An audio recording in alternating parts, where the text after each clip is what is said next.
Alrighty, Kosovo 2.5 Course in Intervention, the actions of the KLA, Serbian government, and the police and the military. Things we need to be talking about right through here and questions you need to be having in your mind as we go through this is looking at the reasons for the breakdown in diplomacy and ultimately how that diplomacy led to war. Okay, those are going to be the main things that you need to understand as we move forward on this section. Timeline again right through here. Look at this so you kind of understand what's happening and when that is happening. Now, the Dayton Accords in 1995 are going to temporarily resolve the conflict in Bosnia. Okay, so this is going to be ending the crisis in Bosnia. We're going to split Bosnia up into two distinct republics within Bosnia as a temporary solution that is currently still in place today in 2020. However, that is going to fail to address the status of Kosovo, and many Kosovar Albanians are going to start looking for other solutions. They're realizing that outside countries are not going to solve this problem. They're not going to help us on this one, so if we want to get it fixed, we're going to have to do this on our own. Now, the KLA was founded in the early 1990s. It was originally a disorganized collection of disaffected Kosovar Albanians and those intellectuals, and they're fired by nationalist ardor. So this very proud to be Kosovar. They're proud to be Kosovar, and they are they're nationalistic. Okay, they don't want to be a part of Serbia. They don't want to be a part of Yugoslavia. They want to be their own independent organization. Okay, and that's what the KLA is going to be formed out of in the early 1990s. Okay, many are going to see Rugova, who's going to be known again as the kind of Gandhi of the Balkans. They're going to see his pacifist state as not really going anywhere. They're not seeing it as effective. They're not seeing it really move the country or Kosovo. The idea of the Kosovoan country to where it needs to be. So they're going to start looking for some other options. Okay, the Balkan, Nelson Mandela talked about as well right through here. These different things right through here. So just understand kind of what's going on in this crisis right through here. So 1996 to 97, the KLA was disorganized group of nationalists, and they're going to take about terrorist methods, okay? Again, terrorism is using fear and intimidation to achieve a certain political point of view. They're going to be using these terroristic methods at this time period. The goal was to force the hands of Rugova, Serbia, and even the international community to deal with the situation in Kosovo. So their plan is like, if we cause enough crisis, people are going to have to start looking at this situation, and they're going to have to start doing something, and thus we are going to get what we want out of this situation. It's going to ultimately, though, be the events that happen in neighboring Albania that are going to be a catalyst for developments in Kosovo. So, again, Kosovo is made up primarily of ethnic Albanians, so the events going on in Albania, right next door, are going to be influencing what's happening in Kosovo in 1998. In summer of 1997, Albania is going to descend into complete and total chaos, and Kosovo is not going to be following far behind. Following a financial collapse, okay, they have no money. The government of Albania, President Berisha, lost control, and weapons became easily available. So you've got a financial crisis and a lot of weapons in a tense situation. You can understand how this might be a little bit problematic. And many which found their way across the border into the hands of the KLA. So the KLA is now receiving a large number of weapons coming in from Albania. They want independence, and they're willing to be a little bit more aggressive to do that using terroristic methods. You can see how this is kind of fuel on the fire. Robert Gelbard, U.S. Special Envoy, is going to be sent by President Clinton in 1998 to the region. He's going to refer to members of the KLA as terrorists. He's going to be saying that these people are terrorists. Then a month later, he's going to backpedal, saying that they're going to not necessarily terrorists so much as people who have committed terrorist acts. So they've done some bad things, but they're not bad people. You can imagine why this might be happening. The biggest one is that he could possibly see some benefit to using the KLA to achieve the objectives of the United States. By 1998, Serbian government's response to the response and what they're doing is going to confirm that they consider the KLA's action to be an armed insurrection. So they're going to be saying basically that the KLA is leading an armed rebellion against Serbia. This is, as they view it, a part of Serbia. Therefore, we have an obligation to intervene and step in, just as any country would when individuals that they view as a part of their country are rebelling against their government. Rugova's leadership, though, is still going to advocate for a more moderate position, which is going to be out of step with the growing number of Kosovar Albanians. So a number of people in Kosovo are starting to look at him and think, you need to be changing your position, okay? Quit being such a pacifist, more of a moderate. You need to take bold stances Crisis. However, they are going to reelect him as president in 1999, but they're going to pressure him to demand full independence from Serbia. There's a lot of unease over what's happening in this region, what the KLA is doing and how Milosevic is responding to that in the West. Okay, they are concerned and they don't really like what's going on, but they don't exactly know how to respond. So after signing of the Dayton Accords, Kosovo again is ignored. This was a lesson that the KLA learned, that violence is the only way to get the attention of the West. So if you're not violent, the West, the people that can help you, are not going to get involved in the crisis. You need to be violent if you want them involved. Okay, so this is what's going to ultimately lead them to starting some more of the violent situation.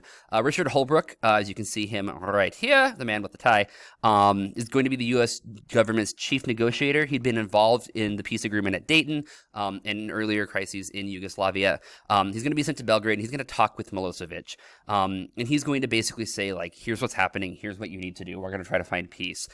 When he gets there, he is going to endorse the legitimacy of the KLA, which is going to greatly annoy the Serbs. Okay, the Serbs are going to view them basically as a terrorist organization, an illegitimate terrorist organization, and Richard Holbrooke is going to be saying, you know, they're not actually a terrorist organization, they're a legitimate group, you need to listen to them, and this is going to really tick off Milosevic and Serbia as a result. Again, the KLA is going to be demanding independence, and Serbia is going to be retaliating against them with attacks, basically until something gives way. The UN Security Council is going to adopt Resolution 1199 in the same month, basically stating like something needs to be getting done in the situation. By 1998, they're going to pass 4 resolutions. The UN is going to recommend that a comprehensive arms embargo be imposed to include Yugoslavia and Kosovo, so that countries are no longer selling arms and weapons to Yugoslavia and Kosovo because of the crises that is going to be happening there.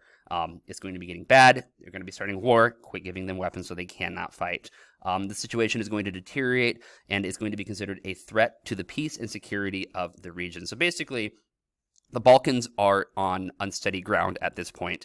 The situation in Kosovo is making everything worse. Resolution 1199 called for an international monitor to be placed in Kosovo and to help facilitate the return of refugees to Kosovo, and then basically bring them back to where they had been kind of ran out of, and to allow for humanitarian aid to reach those in need, because this is a humanitarian crisis as well as a political crisis, but there's a lot of individuals in Kosovo who are struggling dramatically, and they cannot get the humanitarian aid they need. This is going to call for that aid to come back in. Secretary General Kofi Annan is going to warn of the deteriorating situation in the region, and basically say that this is getting bad really quick. If something does not happen, bad things will get really bad. To put that in a really blank kind of duh sort of way. NATO is going to threaten airstrikes against Serbia at this time as well, kind of as a way of doing a number of things. One, as a way of staying relevant. Number two, is a way to kind of put pressure on Serbia to stop doing what the NATO is viewing as not beneficial. Okay, there's going to be disagreements made in the Kosovo Pact of 1998 in October, but the KVM is going to achieve little. Okay, so this mission is going to really achieve little. This peace agreement, the United Nations peace kind of group, is going to not really get much out of here. By mid-January 1999, international observers from the United Nations and other organizations that are in Kosovo are going to report the security forces from Serbia are killing a number of Albanian civilians in Rashik. Okay, and this is going to be ultimately the turning point. Okay, they're going to call this the Rashik massacre, January 1999. As former Secretary of State Madeleine Albright puts it, it was a galvanizing event. Tony Blair, former Prime Minister of the United Kingdom, yes, it was a pivotal event. So the Serbs are going to prepare an offensive against KLA members, and they're occupied a village. Okay, Rashik is a village, hurting a number of civilians to the outskirts where they were shot by Serbian military forces. Now, this is something that Serbia disagrees with what actually happened. So it's important to understand there are multiple perspectives of what actually happened here. But at the end of the day, there were 45 Kosovar Albanians who were killed at Rashik. Whether or not they were killed because they were hostiles or they were civilians, that is what is ultimately debated. Members of the KLA and supporters of the KLA in Kosovo are going to be saying they were civilians. Serbia is going to be disagreeing with that. So do understand that. Walker, which is this man right through here, William Walker, He is going to go here. He's going to see the ravine. They basically were all killed in a ravine. He's going to have his frank and heated statements about the event at Rashik, and it's going to help incite international opinion in favor of Kosovar Albanians. So what's going to happen here when he comes and he speaks, he is going to be basically saying that Serbia did a really bad thing here, and that this is problematic. And this, when you see the dead bodies, as you can see in this picture right here, that kind of encourages people to get a little bit more interested in the situation. Usually you're not in favor of the person who's killing individuals. You're going to be supporting the other side. So the international community kind of starts galvanizing support around Kosovo at this time period in the KLA. The question of whether or not it was a massacre or a lawful reaction by the Serb forces against attacks carried out amidst their time was a legitimate question. Okay, so was it legitimate for the Serbs to do what they did? Yes or no? That was a legitimate question that was asked, but ultimately the international community is going to basically say, yeah, no, not allowed, right through there. Because again, they were operating under Serbian law, so therefore they were technically in violation of Serbian law if they were members of the KLA and they were actually fighting. Right through here, 2 days after the Serbs had shelled Rashik, they took the bodies away. They had the evidence, which was the bodies. They're going to take them to Pristina, a city in Kosovo, where they're going to perform the autopsies. Subsequent investigations are going to fail to clearly establish what took place, other than concluding that 45 people were killed. Again, so even up until today in 2020, December, we don't exactly know how they were killed, or we know how they were killed. We don't exactly know what happened, okay, because people that were there aren't talking, and those, or they're dead, okay, so they can't really talk. So again, distressed, not a lot of people know what's going on. At the end of the day, though, the international community gets heavily involved in the situation as a result of that. This is going to be added to the charge sheet from Milosevic at the end of this crisis, but ultimately those charges are going to be dropped against Milosevic when he's charged with war crimes, because they find too little evidence to actually prove the point, okay? The international community is going to respond, though, as a result of what's happening at Rashik. This is going to lead to the largest air campaign since World War II. It's going to bring us to Rambouillet peace agreements in February of 1998. The Balkans, the State Department is going to see the situation in the Balkans and basically think that this is problematic for the stability of the Balkans. It's also problematic to what the United States wants in the Balkans. And also, if NATO doesn't get involved, NATO is basically losing credibility, because this is, again, not even 10 years after the fall of the USSR. A lot of people are wondering whether or not NATO is even needed anymore now that the Soviet Union is no longer existing. So it's kind of about their credibility.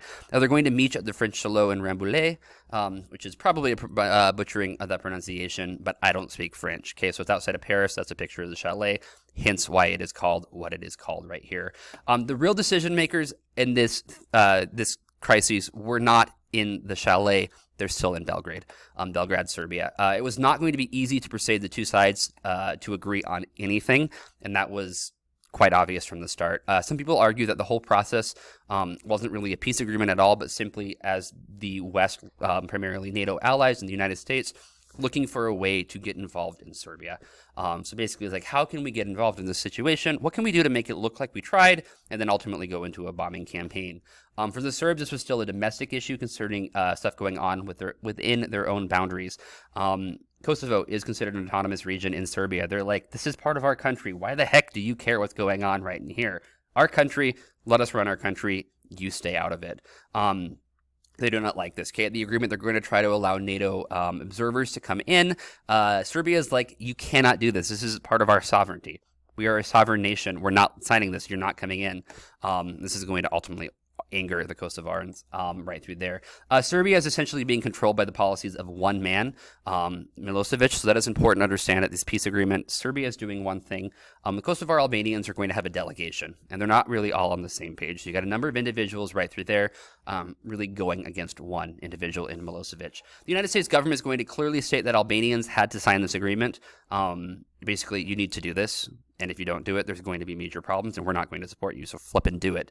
Behind the scenes, critics of the U.S. government said this was simply pressure, so they could be blamed. The Serbs could be blamed for the breakdowns, and then it could move to military action.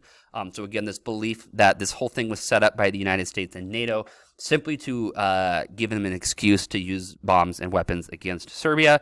But that if Kosovo didn't sign it, it would look like it wouldn't really be fair. But if Kosovo signed the agreement and Serbia didn't, you could blame all of this crises on Serbia and thus move into the bombing. The accord was in truth a declaration of war disguised as a peace agreement, is a quote put right through here. So whether or not it was actually a peace agreement or was it simply an excuse to get to war, you could argue either side of that, be able to look at both sides of that right through there. Ultimately, the failure to sign the peace agreement is going to lead to military action. Again, Holbrooke is going to warn Milosevic that if he does not sign this, there's going to be military action. In March 20th, 1999, international monitors are pulled out of Kosovo in preparation for action. Again, he's going to say that, hey, Milosevic, they're about to bomb you, so sign this darn agreement or it's going to get bad. The talks had failed to produce a settlement for the dispute, but they did provide a pretext for what's going to be happening next. Again, this right here goes back to that belief from earlier that this was simply a ruse to get bombing happening in Serbia. Serbia is not going to allow a NATO force on their territory. I view this as a violation of their sovereignty. And then on March 24th, 1999, 50 years after the signing of NATO, Operation Allied Force is going to be launched against Serbia when the NATO forces go and they bomb Serbia. If you have any questions, comments, put it down below. Otherwise, I will see you later. Good luck.